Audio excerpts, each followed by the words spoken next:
नमस्कार मित्रमंडळी. मला एक खूप महत्त्वाचा मेसेज द्यायचा आहे. इट्स रिलेटेड टू रिनल कॅल्क्युलाय, म्हणजे ज्याला आपण किडनी स्टोन म्हणतो. ओके, किडनी स्टोन का होतो त्याचं मुख्य कारण तुम्हाला सांगतो आहे. मी आता सध्या धाराशिवला आहे. ओके, हे आपलं रेग्युलर बोरिंगचं पाणी आहे, बोरवेलचं. हे उजनी धरण आहे ना, त्याचं पाणी आहे. ओके, आणि हे लावलं आहे मी आरो. ठीक आहे, केंट आरो लावलं आहे.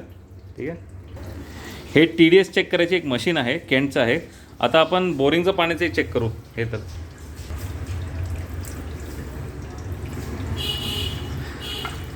बोरिंगचं पाण्याचं TDS आहे 683. ठीक आहे, आता आपण उजनीचं पाण्याचं चेक करू. उजनीचं जो पाणी आहे त्याचं TDS आहे 317. ओके, आता आपण आरोचं चेक करू.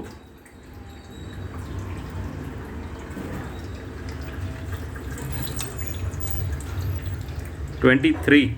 सांगण्याचं तात्पर्य, ठीक आहे, हा जो TDS आहे तो आयडियली म्हणजे ठाणे, मुंबई, नवी मुंबई, पुणे या साईडला 100च्या खालतीच असतो. ठीक आहे, आता जसं तुम्ही पुण्याच्या पुढे जाणार, ठीक आहे, म्हणजे घाट चालू होतो, तर तिकडे बोरिंगचं पाणी असतं. ओके, तर त्याचं TDS 200पेक्षा जास्त असतं. That is a main reason for the rental calculation. असं जर डायरेक्ट बोरिंगचं जर पाणी पिलं तर तुम्हाला 101% किडनी स्टोन होणार. आणि तो जो किडनी स्टोन जो आहे त्याचं एक स्टोन 5 mm पेक्षा जास्त असतो.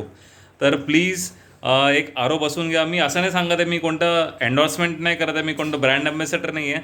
मी तर केंट बसवला आहे. तुम्ही पाहिजे तो आरो बसून घ्या, पण मेक शुअर त्याचं TDS कमी असलं पाहिजे. ठीक आहे, टेक केअर. यो.